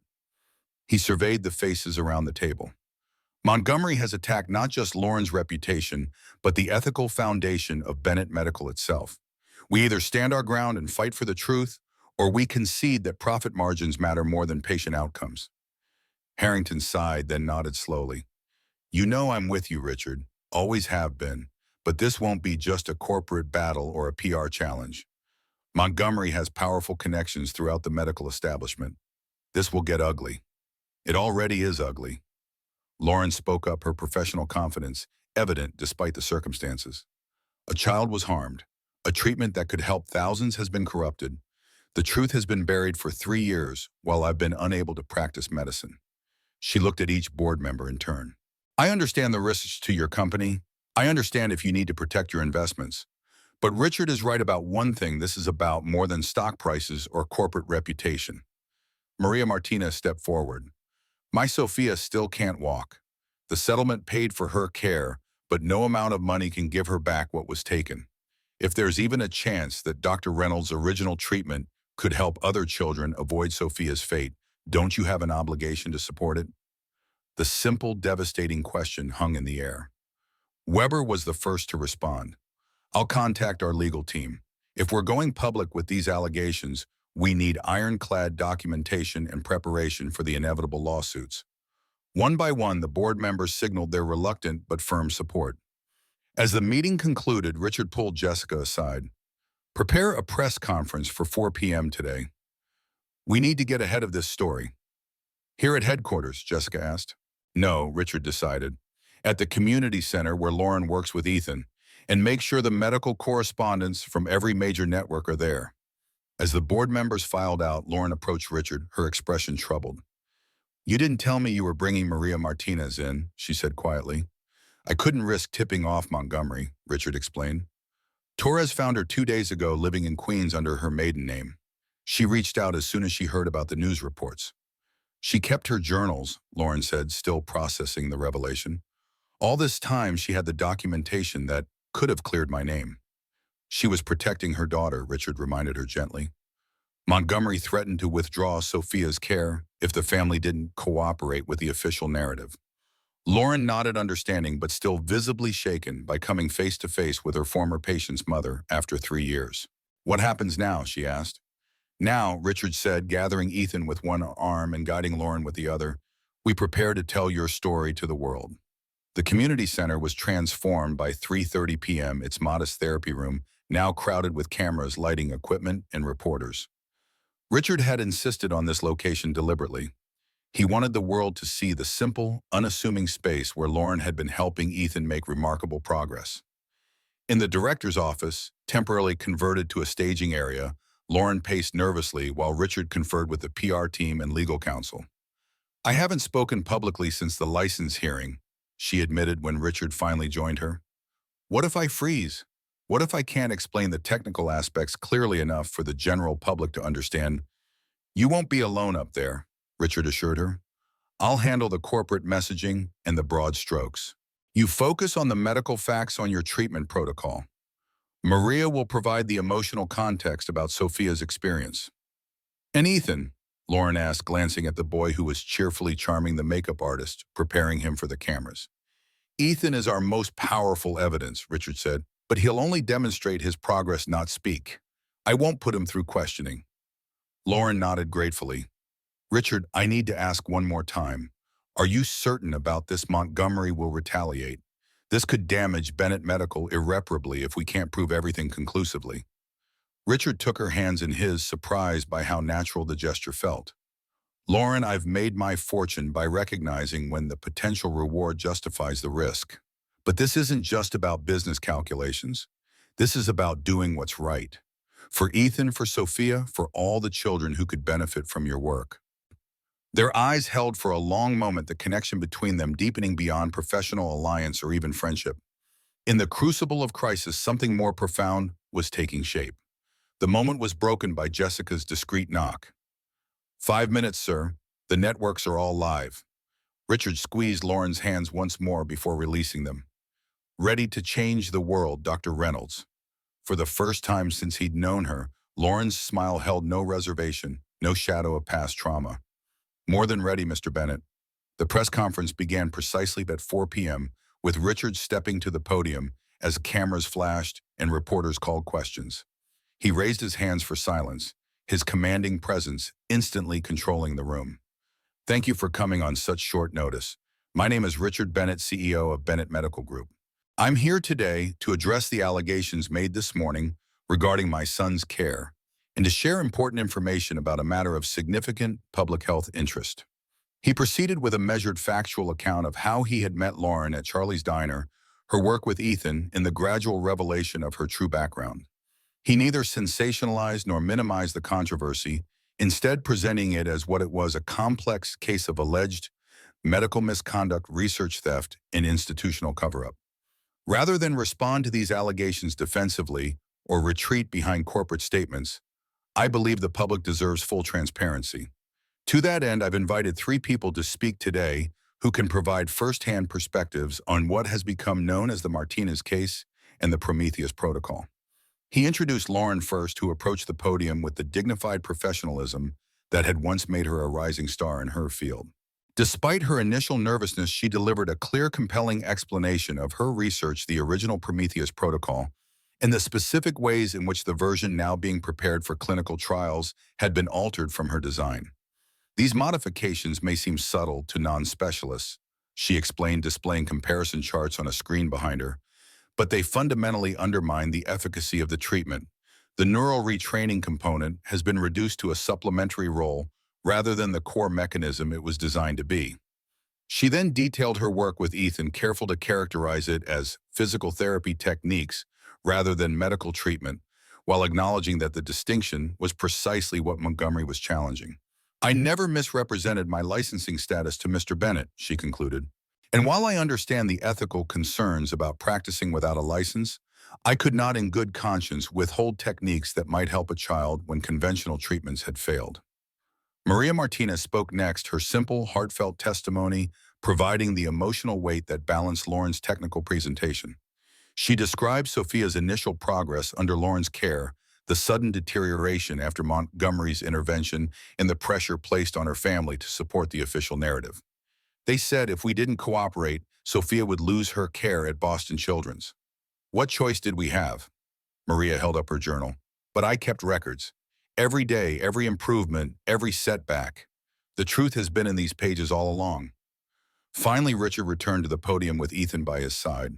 The boy stood straight and proud, one hand resting lightly on his father's arm for balance, but otherwise supporting himself. 6 weeks ago, my son required 2 crutches to walk even short distances, Richard said simply. Today, as you can see, he requires minimal support. His neurologist has documented improvements in neural activity that conventional treatments failed to achieve in 3 years. He motioned to Ethan, who carefully walked a short distance across the platform. His movement labored but unmistakably improved. The cameras captured every step, every determined expression on the boy's face.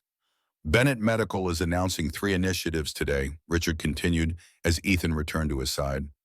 First, we are establishing an independent review panel to examine all evidence related to the Martinez case and the development of the Prometheus protocol. Second, we are launching a new pediatric neurology research division focused on advancing Dr. Reynolds' original methodology. And third, we are formally supporting Dr. Reynolds' petition for license reinstatement based on new evidence suggesting her original revocation was based on falsified records. The room erupted with questions, but Richard raised his hand for silence once more. One final announcement. Effective immediately, I am stepping down as CEO of Bennett Medical to focus on these initiatives in my son's care. While I maintain my position as chairman of the board, day-to-day operations will be managed by our current COO, Jessica Winters, who has my complete confidence. The shocking announcement sent reporters into a frenzy, cameras flashing, as Jessica stepped forward to stand beside Richard. Lauren's stunned expression matched those of the journalists. This decision, Richard continued over the commotion, reflects my personal commitment to seeing this matter through to its conclusion. It also ensures that Bennett Medical can continue its vital work without the distraction of what will undoubtedly be a challenging legal and public relations battle. He looked directly into the cameras, his expression resolute. Dr. Montgomery, if you're watching this, I want you to understand something clearly.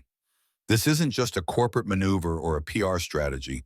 This is a father's promise to his son, a chairman's commitment to medical ethics, and a man's dedication to seeing justice done, regardless of the personal cost.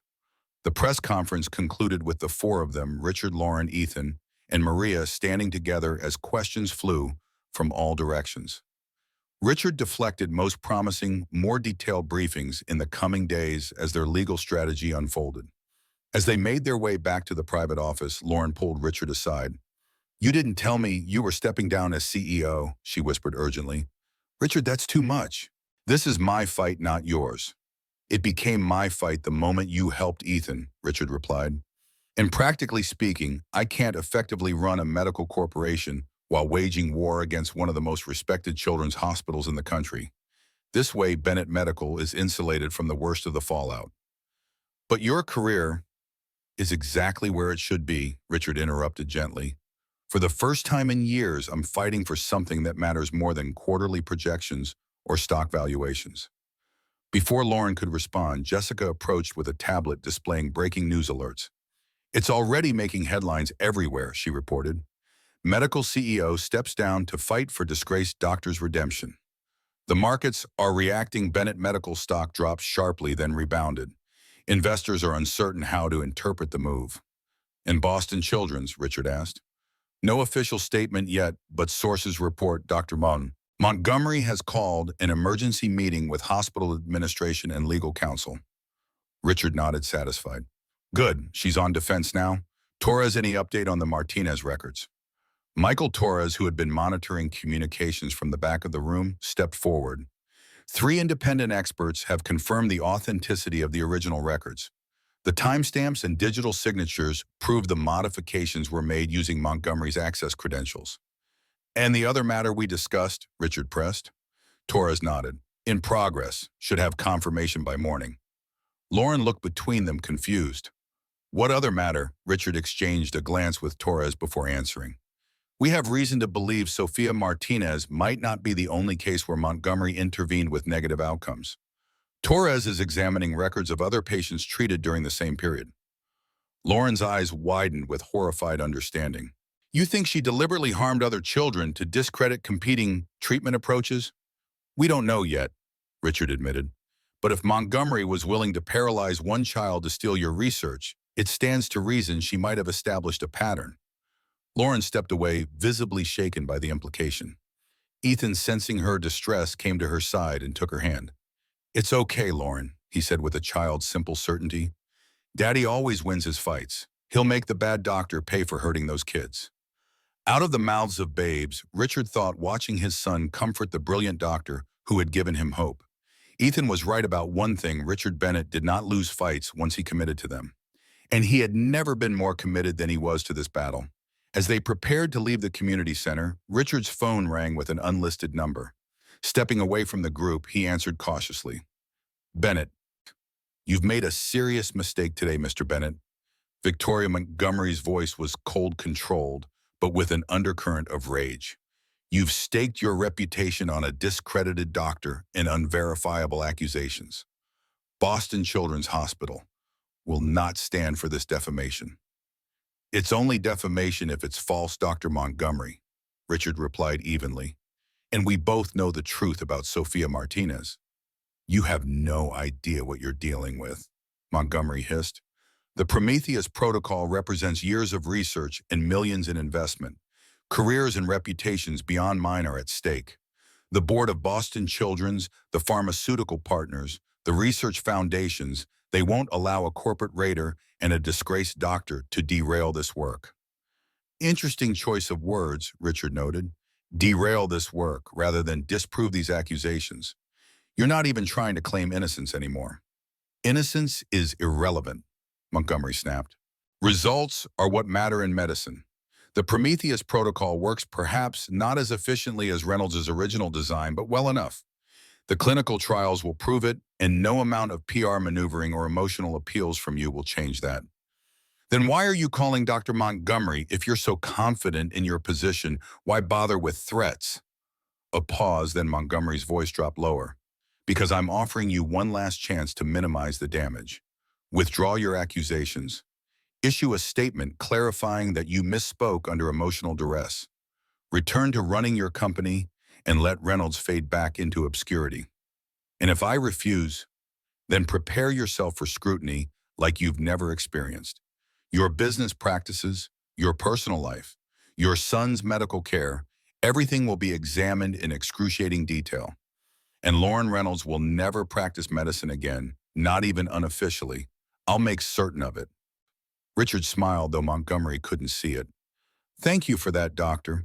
It's always useful to have threats recorded for later legal proceedings. He ended the call before she could respond, turning to find Lauren watching him with concern. Montgomery, she asked unnecessarily. Richard nodded, threatening the full weight of Boston Children's and their pharmaceutical partners if we don't back down. Will you? Lauren asked quietly. Back down? No one would blame you after those threats. Richard looked at his son chatting animatedly with Maria Martinez about her daughter Sophia, then back to Lauren, the woman whose brilliance and dedication had accomplished what millions of dollars in conventional treatment could not. 3 months ago, I might have, he admitted. I would have calculated the costs and benefits, determined that the fight wasn't worth the potential damage, and found a graceful way to retreat. And now, Lauren prompted, when he fell silent. Richard reached for her hand, holding it firmly in his. Now I understand what Claire always tried to tell me, that some battles are worth fighting regardless of the cost. That true healing isn't measured in stock prices or corporate expansion. His eyes found Ethan again. That a father's most important responsibility isn't providing wealth or status, but standing for what's right, especially when it's difficult. Lauren's fingers tightened around his, her emerald eyes bright with emotion. We might lose Richard. Montgomery has powerful allies, institutional backing. Maybe, Richard acknowledged. But here's what Montgomery doesn't understand about me. I didn't build Bennett Medical by avoiding fights I might lose. I built it by recognizing which battles are worth every resource I possess. He smiled, a genuine expression that transformed his usually serious face. And Lauren, I've never been more certain of anything in my life than I am about this one.